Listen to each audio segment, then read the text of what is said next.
figuring out after the fact that you could have done something better.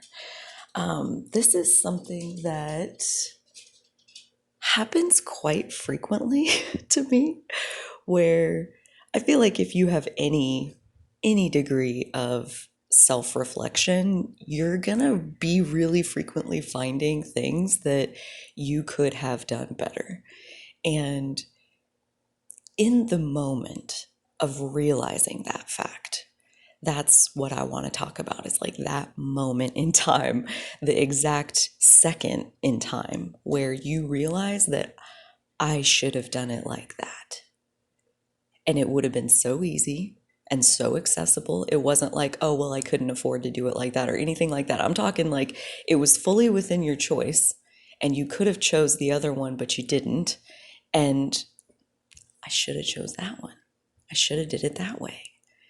And like that moment of, oh, it's a rich moment. And that's why we're going to have a little talk about it, because the first thing that came, and let me just like paint a picture, just like again, to really illustrate the low stakes that I'm talking about here.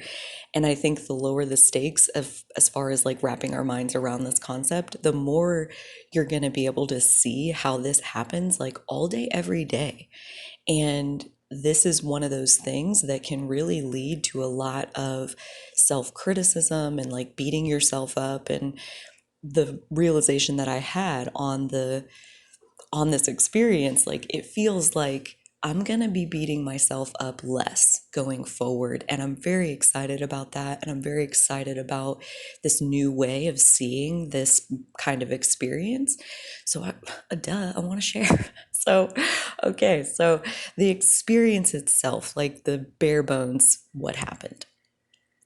So we have a group text at my work, and it has like kind of multiple different departments, kind of everybody in one place, where that's been where we've been communicating about this brand new project. We're like in the middle of week 4 of our second grocery store being opened, and we're very much like building the plane as we're flying it, like I always do. So we're figuring it out as we go, and this group text is where a lot of that stuff happens. And we have also, on the side of that, been starting these other group texts where it's like all of the people on this one department on the group text, and then all the people on this other department on a different group text. So we have begun to establish these departmental locations where, I don't have to have a conversation that's only about one department in front of everybody else who they don't need this information, they don't care about it, it's only clogging up their inbox and making it harder to find the pieces that they really do need to receive from us in this process. And so this morning we were inside the manager group chat, like the big one and the overarching one, and I sent back my 2 questions, and multiple people to do with those 2 questions. They were both for the same department. I didn't really connect that dot. I just like, here are my questions, and send those back to her. And they respond, and I respond. And it's after all of that that I just in like spontaneously had this like image, like I put myself in the shoes of like all the rest of the people that are on this group chat who like they don't work on this department, like none of this is going to be relevant. They're going to have to scroll through like all of this to try to find if there is anything that like does matter for them. And so I had that thought, like I should have directed those 2 questions that were both about this one department. I should have directed those questions in the department specific group chat. And I've never done that before on this project. We've been having all of our conversations in the overarching one. And as soon as I realized like that would have been the smart choice, like to take those 2 questions that only apply to this one department and just go to the department specific group chat and like do that, that would have been the wise thing to do, the respectful thing to do, the effective communicator thing to do, the efficient thing to do. All of that, like if you can hear kind of the subtext of all of those realizations, is that Carly, you did it wrong. Like you could have done it better and you didn't. And to like be basically looking backwards and like grading my own performance and like giving myself a D because you should have done it like this. And it hurt. It hurt, you know, past me, past me of like 2 minutes before that. It hurt her feelings. It hurt my inner child's feelings to be told that I should have done it differently, because in the moment, I just did the best I could. I did what came naturally to me. I did what flowed through me.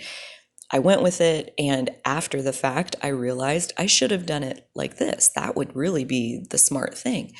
And this moment is so rich because of, in that pain of like kind of hurting my own feelings with that self judgment of like, you should be doing it differently, there was this bigger realization, kind of like this wraparound bubble of awareness that said, like, okay, so how about we do it differently next time?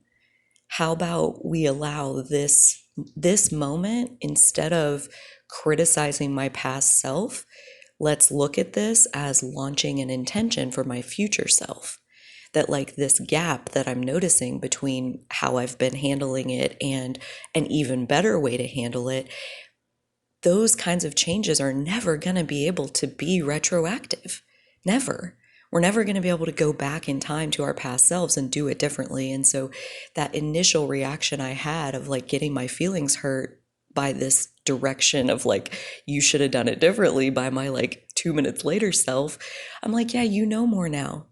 You received insight. You empathized with the rest of the team. Like, you had the wherewithal and the space to receive this clarity. And the me of 2, 3 minutes ago was like in work mode, was like, just here are my questions, here's my part, got that done.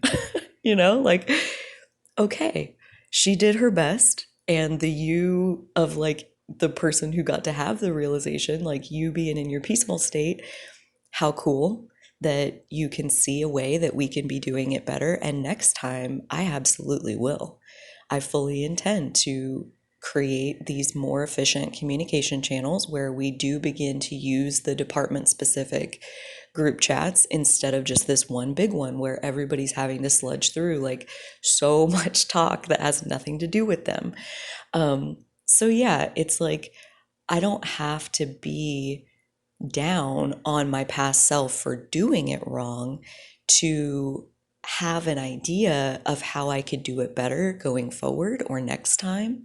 Like, that feels like such a huge win, such a huge turning point, such a huge like dust particle of resistance that just got like I'm seeing a bug zapper, which is obviously like kind of killing the bug, but more like taking that resistance and just kind of like lighting it up with light to the point where it just obliterates the particles of the resistance and they all become light.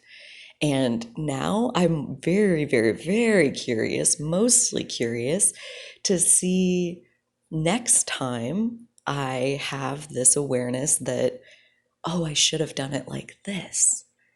I'm so excited to see if it even comes out like that, or if it like comes into my awareness as something that sounds more like, ooh, next time I'm gonna do this. And like I'm just already pointed forward as like launching that intention to do it better next time, rather than ever even taking score or providing a grade to the self that was only ever doing her best. Like, it feels so loving to be able to see it like this.